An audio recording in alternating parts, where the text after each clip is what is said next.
You're watching Mirror 7 News. Stay informed, stay ahead for more news.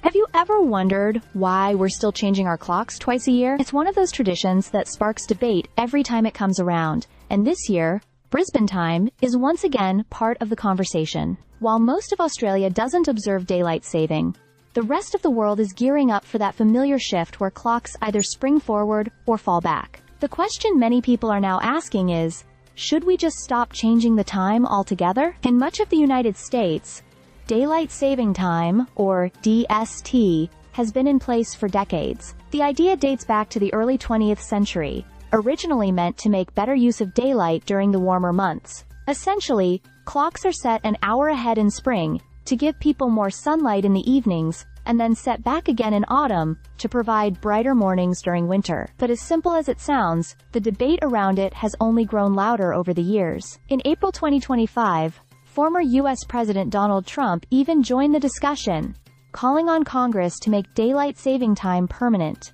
In one of his posts, he said that ending the twice-yearly clock changes would be very popular and save the government money. Ironically, a few months before that, he had argued for the exact opposite, to make standard time permanent. So even among leaders, the decision seems to go back and forth, much like the clocks themselves. Currently, Daylight Saving Time in the U.S. starts on the second Sunday of March and ends on the first Sunday of November. That means in 2025, the clocks will fall back on November 2nd at 2 a.m., giving everyone an extra hour of sleep, or an extra hour to enjoy the night. For many, it's a welcome change. For others, it's a hassle that disrupts sleep patterns and daily routines. The push to stop the clock switching isn't new.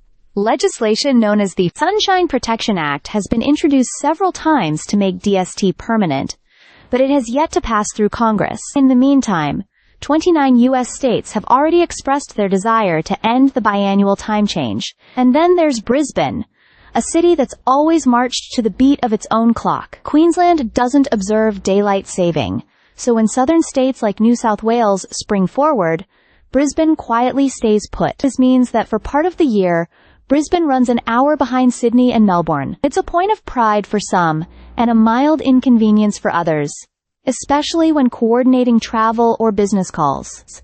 So as the world argues over daylight saving time, Brisbane remains steady. Its own time zone, a quiet reminder that not everyone agrees that changing the clock makes life brighter. Stay subscribed for more videos.